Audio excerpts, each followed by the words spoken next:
vocês as minhas experiências de luta contra a ditadura militar no Brasil. O povo brasileiro não queria a ditadura dos militares e lutaram e resistiram contra ela. Os operários resistiram através de greves.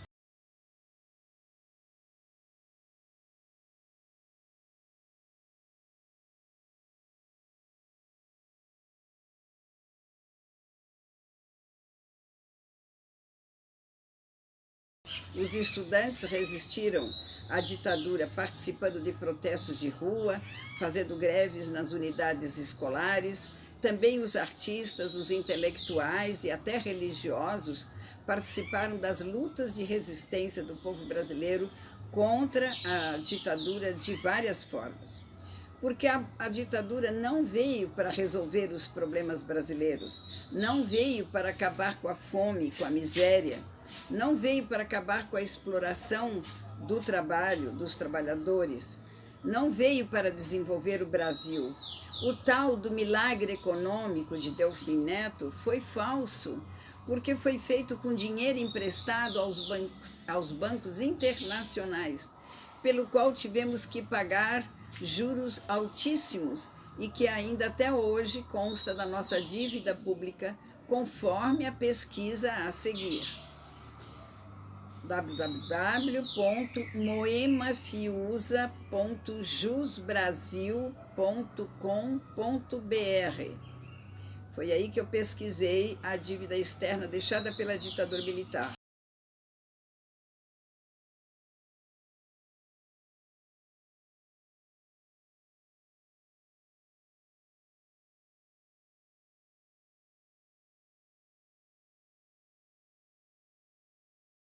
A ditadura militar deixou como herança uma dívida externa que permaneceu impagável ao longo da primeira década da redemocratização. E por que então aconteceu o golpe militar? Uma questão é primordial e todo brasileiro devia prestar atenção. Ela veio para rasgar uma lei muito importante assinada pelo governo João Goulart, que era a lei da remessa de lucros das multinacionais para suas matrizes no estrangeiro.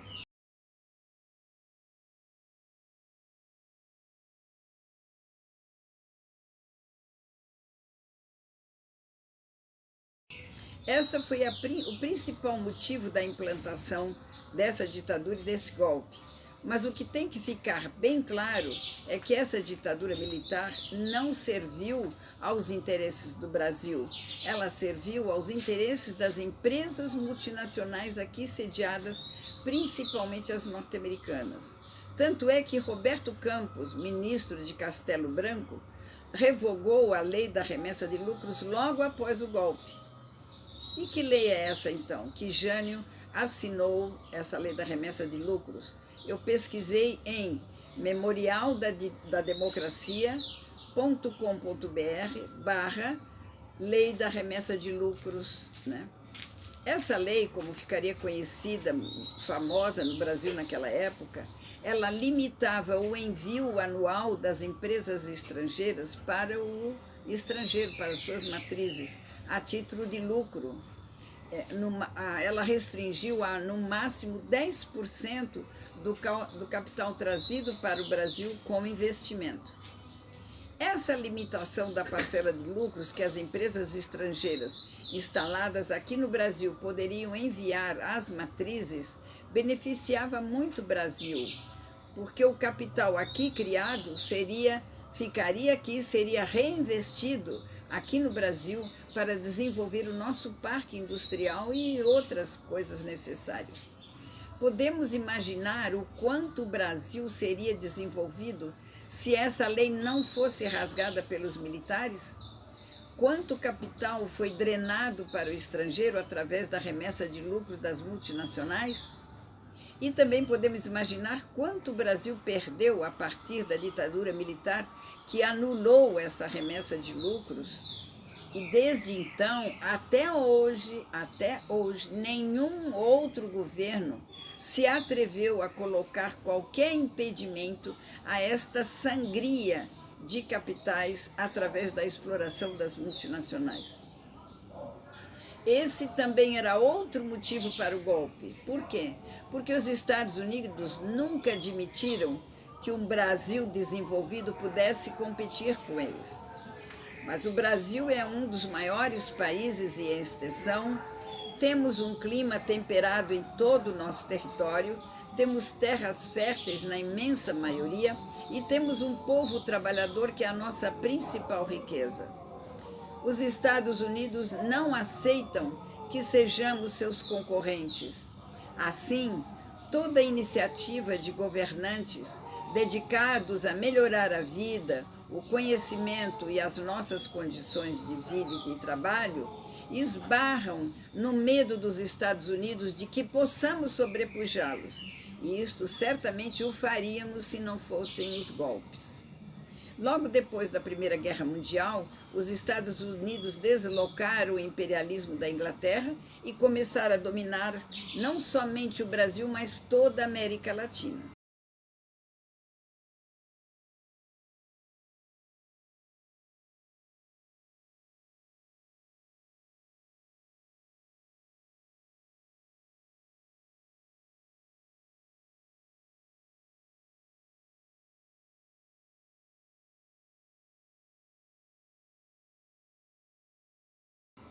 Getúlio Vargas foi o nosso presidente que iniciou a industrialização do país, construindo uma possante infraestrutura econômica.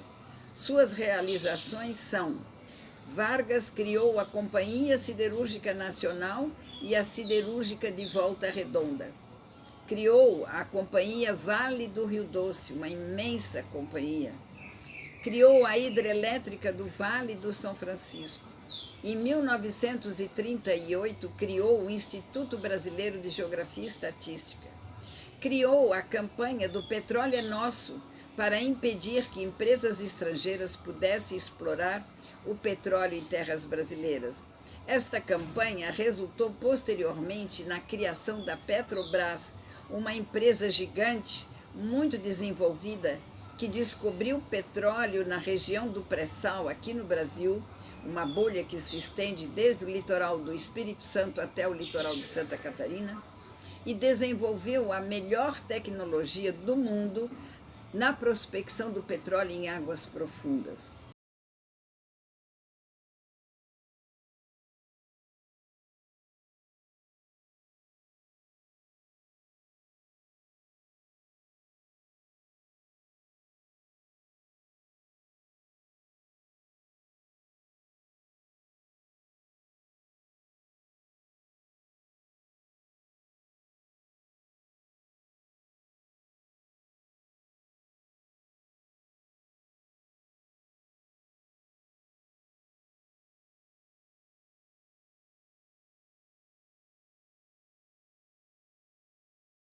E que hoje está sendo destruída, também fatiada por aqueles que derrubaram mais um presidente democraticamente eleito, que foi a Dilma Rousseff, e que estão cometendo outro gigantesco roubo do nosso petróleo pelas empresas petrolíferas mundiais, principalmente norte-americanas.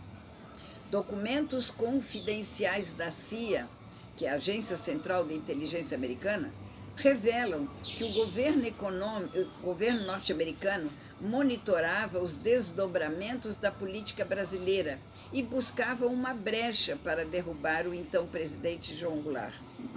O texto de 17 de agosto de 1962 é divulgado na publicação da Revista Semanal de Inteligência da CIA. O texto está disponível na biblioteca online da CIA, que mostra a atenção da inteligência americana em relação a Jango.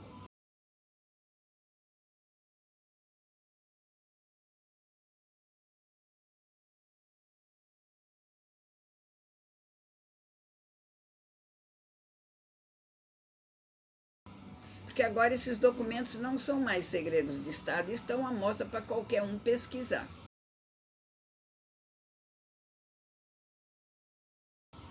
Um ano antes do golpe, já se sabia da presença, através da Embaixada Americana, da circulação de dólares e também da compra de redação de jornais.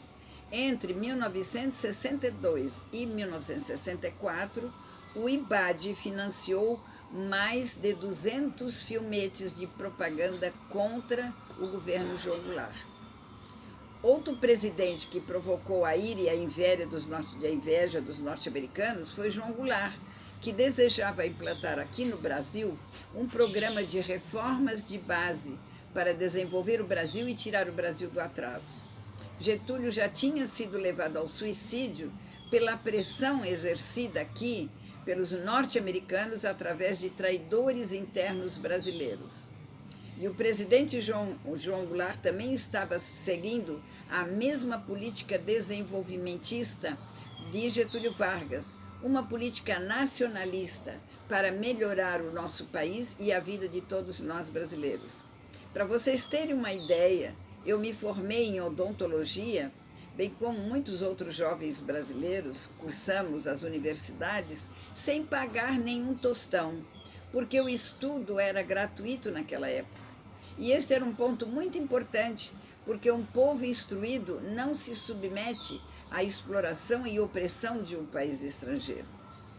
Vamos ver o que foi a política de João Goulart e as suas reformas de base. Isso foi pesquisado no seguinte site, cpdoc.fgv.br/produção/dossiê/jango/reformas de base. Sob essa ampla denominação de reformas de base, estava reunido um conjunto de iniciativas que eram as reformas bancária, reforma fiscal, reforma urbana, reforma administrativa, reforma agrária e reforma universitária. A necessidade de estender o direito de voto aos analfabetos e as patentes subalternas das Forças Armadas, como marinheiros e os sargentos, defendia-se medidas nacionalistas prevendo uma intervenção mais ampla do Estado na nossa economia e um maior controle de investimentos estrangeiros no país mediante a regulamentação das remessas de lucros para o exterior, eram reformas necessárias para o desenvolvimento do Brasil. A reforma agrária era o carro-chefe dessas reformas e era, sem dúvida, a reforma agrária que visava eliminar os conflitos pela posse da terra aqui no Brasil e garantir o acesso à propriedade de milhões de trabalhadores rurais, que poderiam produzir uma imensa variedade de alimentos mais baratos para todos nós. No entanto, encontrava forte resistência por parte dos setores conservadores, principalmente do agronegócio. Para enfrentar tais dificuldades, Goulart criou, em 1962, o Conselho Nacional da Reforma Agrária. O comício realizado na Estação Central do Brasil, aqui no Rio de Janeiro,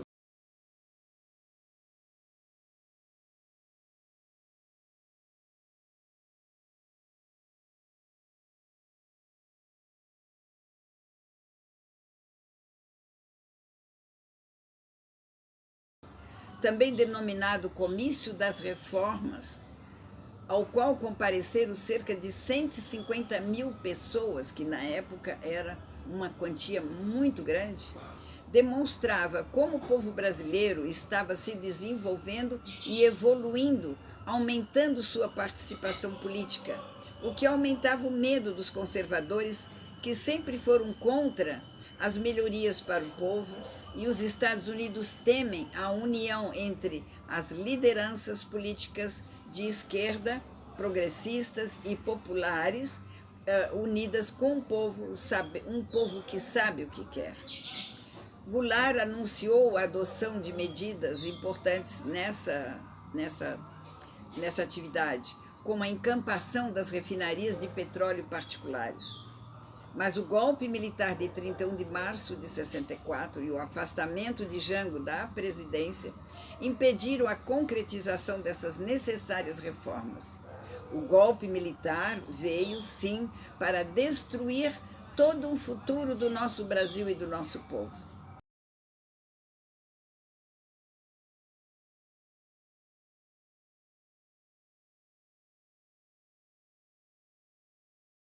O que era a reforma agrária?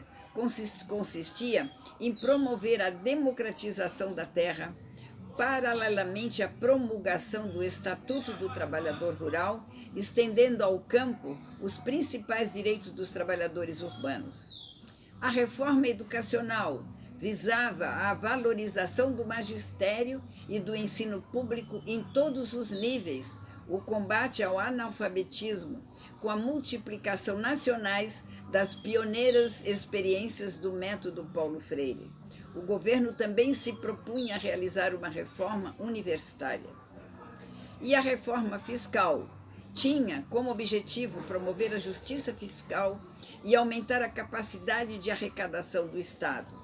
Além disso, pretendia-se limitar a remessa de lucros para o exterior, sobretudo por parte das empresas multinacionais, o que foi feito através do decreto número 53.461/64. E a reforma eleitoral consistia basicamente na extensão do direito de voto aos analfabetos e aos militares de baixa patente. E o que era a reforma urbana? Ela era entendida como um conjunto de medidas do Estado visando a justa utilização do solo urbano, à ordenação e ao equipamento das aglomerações urbanas e ao fortalecimento de habitações condignas a todas as famílias. E a reforma bancária, com o objetivo de ampliar o acesso ao crédito pelos trabalhadores e produtores nacionais. Como veem, é um conjunto de reformas importantíssimas que deveriam ser aprovadas no governo de João Goulart, mas que o golpe truncou totalmente. Ao longo de 1963, também cresceu a politização entre os setores da baixa hierarquia das Forças Armadas. Sargentos, cabos, soldados e marinheiros, todos estavam evoluindo a sua participação política, que é uma coisa inadmitível pelas nossas elites e pelo imperialismo norte-americano. Frente a essa gravíssima situação de golpe, do avanço do imperialismo, da traição de vários setores das elites, o povo brasileiro resistiu ao golpe. Os trabalhadores resistiram fazendo greves. Em 1968, 1º de maio, cerca de 20.000 trabalhadores expulsaram o governador Abreu Sodré da Praça da Sé, em São Paulo. No mês de junho, 3.000 trabalhadores ocupariam a fábrica da Companhia Brasileira de Materiais Ferroviários em Osasco. Em Contagem, no dia 16 de abril, eles começaram a primeira grande greve do Brasil após o golpe militar.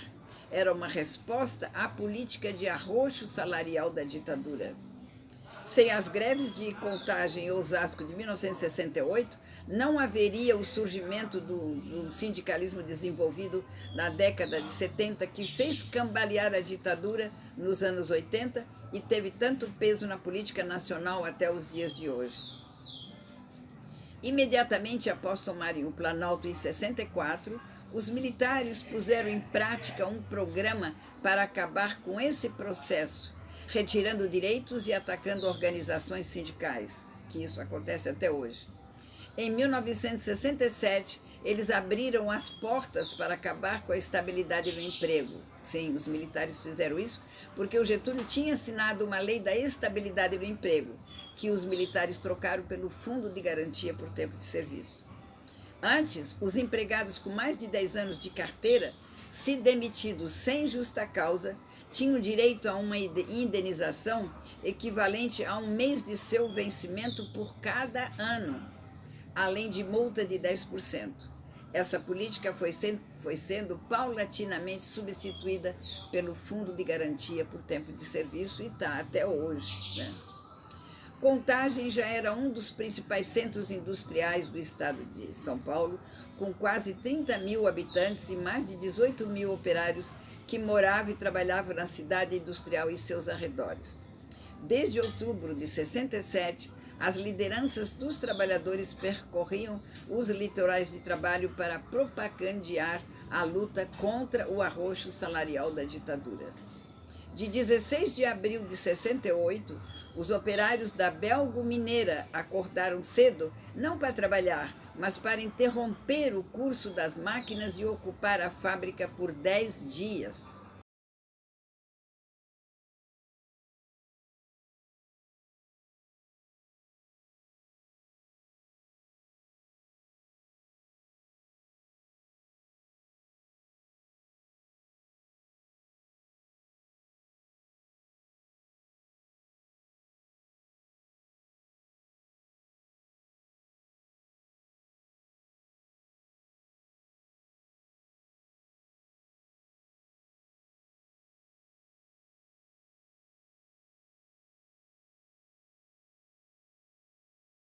Começaram com 1.600 metalúrgicos, que foram se multiplicando até que os trabalhadores de todas as empresas também aderissem ao movimento. Em 1968 foi a greve de Contagem, a primeira greve durante a ditadura militar. E os estudantes? Os estudantes também resistiram dentro das escolas, fazendo greves e em protesto nas ruas. Os intelectuais também resistiram de várias maneiras. E dentro das igrejas a resistência também se iniciava.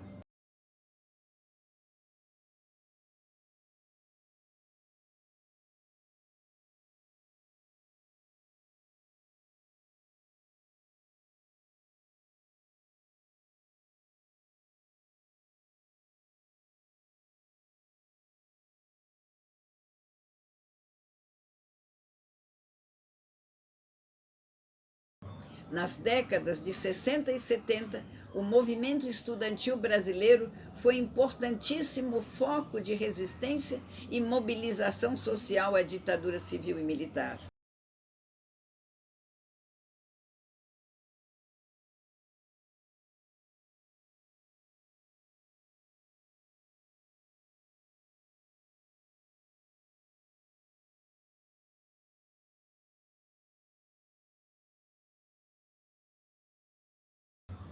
Em março de 68, o estudante secundarista Edson Luiz de Lima Souto foi morto pela Polícia Militar do Rio de Janeiro.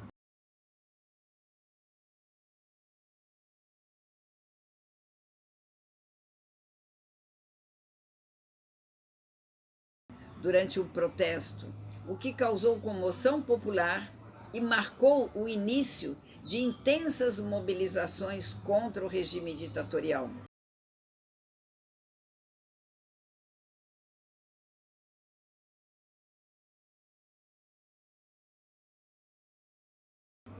A UNE decretou greve geral. Entidades estudantis de vários estados solidarizavam-se com o ato.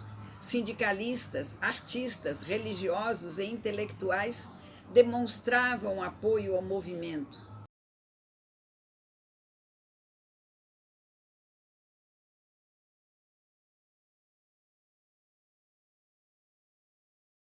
Em junho do mesmo ano, a chamada Passeata dos 100 Mil marcou a história da resistência e teve participação expressiva de estudantes.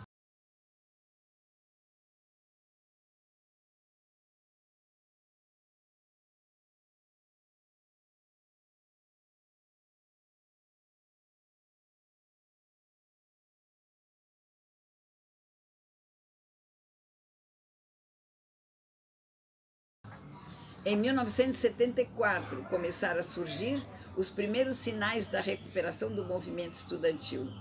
A nova geração de estudantes que militaram e lideraram as frentes universitárias da década de 1970 teve pela frente o árduo trabalho de reconstruir as organizações estudantis golpeadas pelos militares.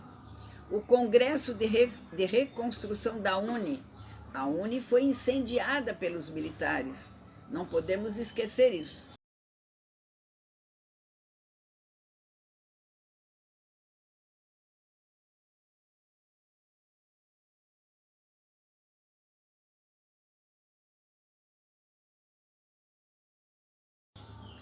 A reconstrução da UNE, através do seu congresso, aconteceu em Salvador, na Bahia, em 1979.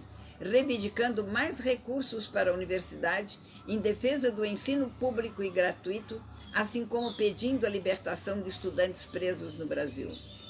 Os intelectuais também resistiam de várias maneiras e dentro das igrejas a resistência também se iniciava. Temos que ter muito claro que a luta aqui no Brasil, nessa época da ditadura militar, era travado entre o povo e as Forças Armadas, porque as Forças Armadas brasileiras não estavam do lado do povo brasileiro.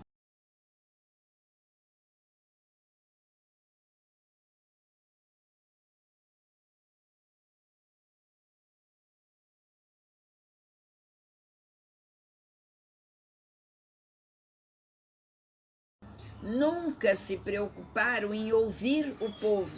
O que é que o povo tinha a dizer e quais eram os interesses populares?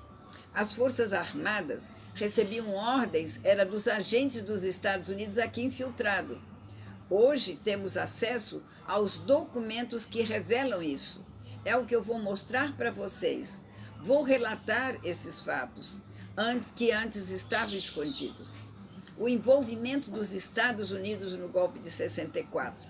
Houve uma reunião de Kennedy com Lincoln Gordon, que era o embaixador norte-americano aqui no Brasil, entre as 11 horas e as 12 horas do dia 30 de julho de 1962. Essa reunião ocorreu na Casa Branca e apontava a influência que teriam os Estados Unidos no golpe aqui no Brasil. O embaixador do Brasil, Lincoln Gordon, e John Kennedy, essa reunião entre os dois, e o John Kennedy instruiu o Gordon a interferir ativamente na política interna brasileira. A presença norte-americana foi extremamente avassaladora sobre a América Latina. Como os arquivos do governo Lyndon Johnson, abertos 20 anos mais tarde, comprovariam, durante o golpe militar brasileiro, foi feita uma operação militar chamada Operação Brother Sun, para atuar no Brasil em apoio aos militares. Somente no ano de 62, quase 5.000 cidadãos americanos entraram no Brasil. E em 63, havia mais de 5.000 militares norte-americanos fantasiados de civis no Nordeste. E o intenso trabalho de espionagem e desagregação do Brasil para dividir o território nacional. Darcy Ribeiro citou fortes contingentes armados postados no Porto de Vitória, no Espírito Santo. Essa operação se chamava Brother Sun, para abastecer com combustível e arma os militares golpistas.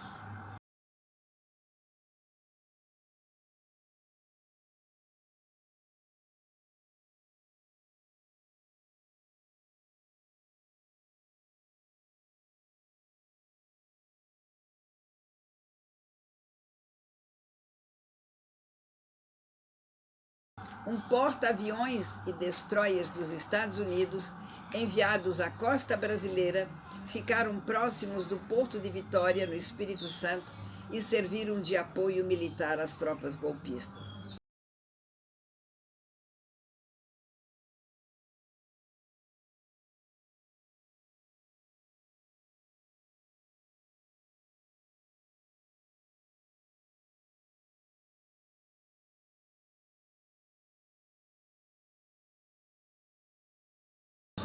O financiamento eleitoral dos Estados Unidos.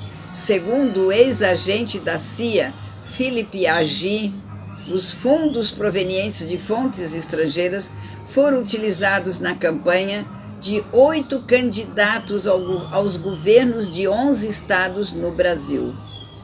O Philip Agee, que era diretor da CIA.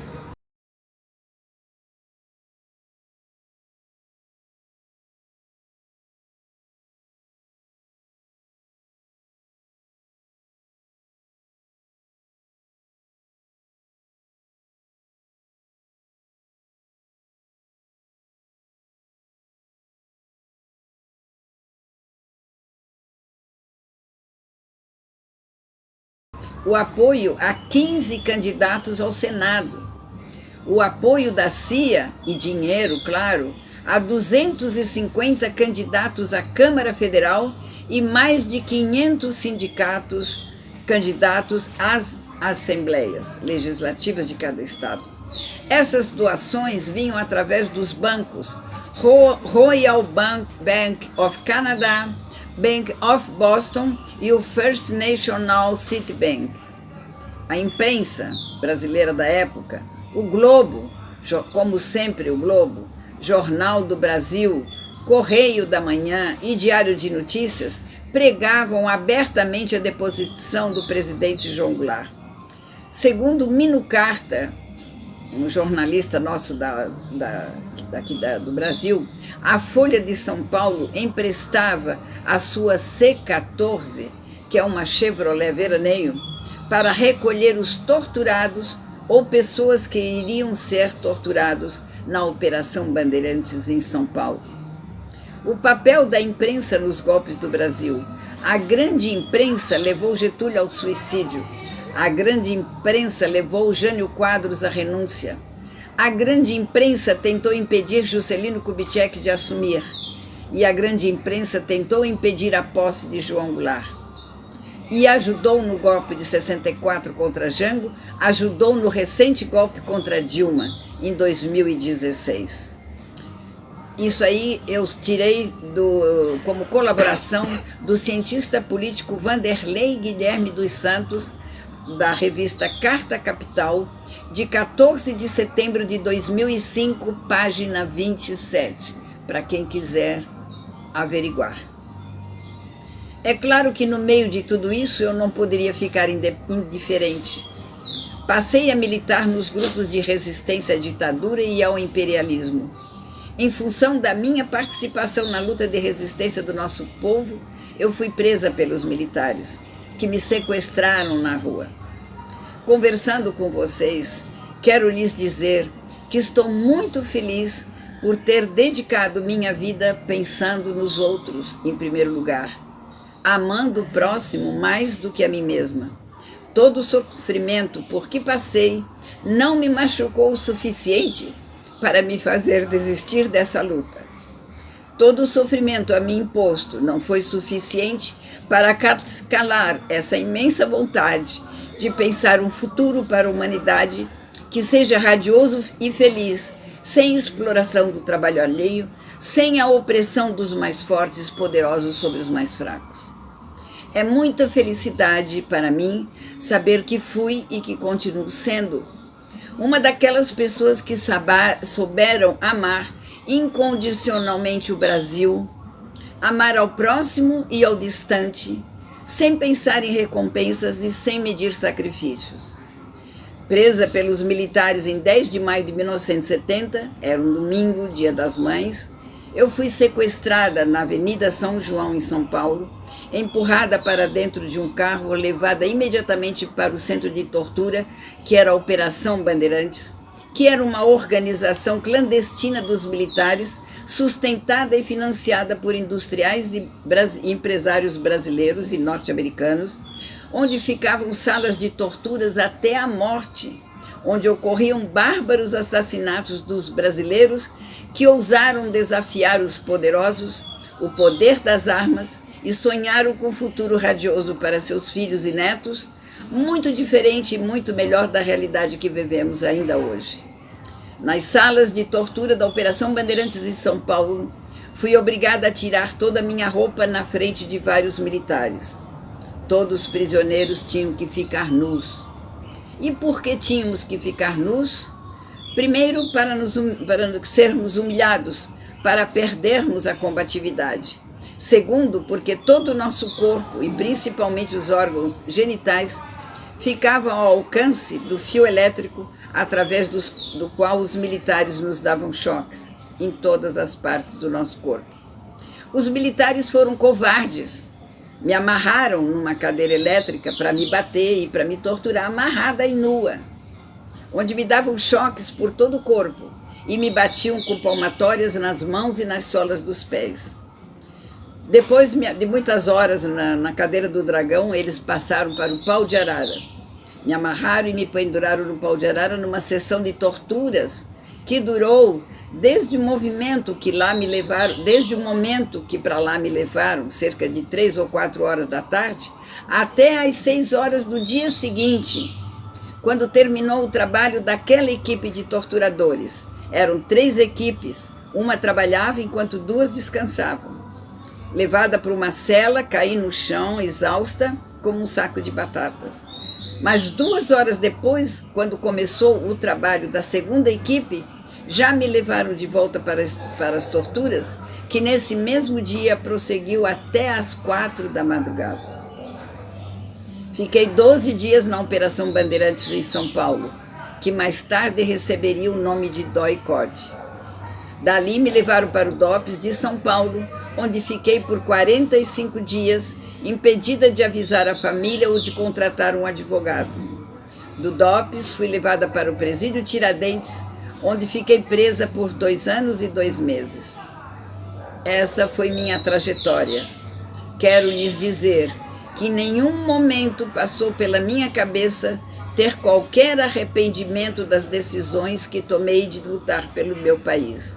Essas decisões consistiram em abrir mão do meu trabalho, do meu consultório odontológico, dos cursos de pós-graduação e especialização que eu fazia na Universidade de São Paulo e de toda preocupação com o futuro. Nunca me arrependi, porque nunca essas coisas me fizeram falta. Quero também lhes dizer que, apesar de tudo que passei, me sinto muito feliz.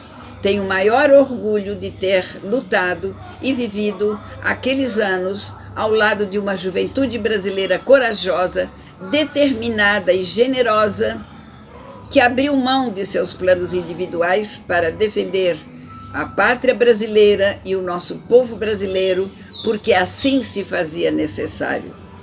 Meus agradecimentos por terem me ouvido, contem sempre comigo e um grande abraço a todos vocês.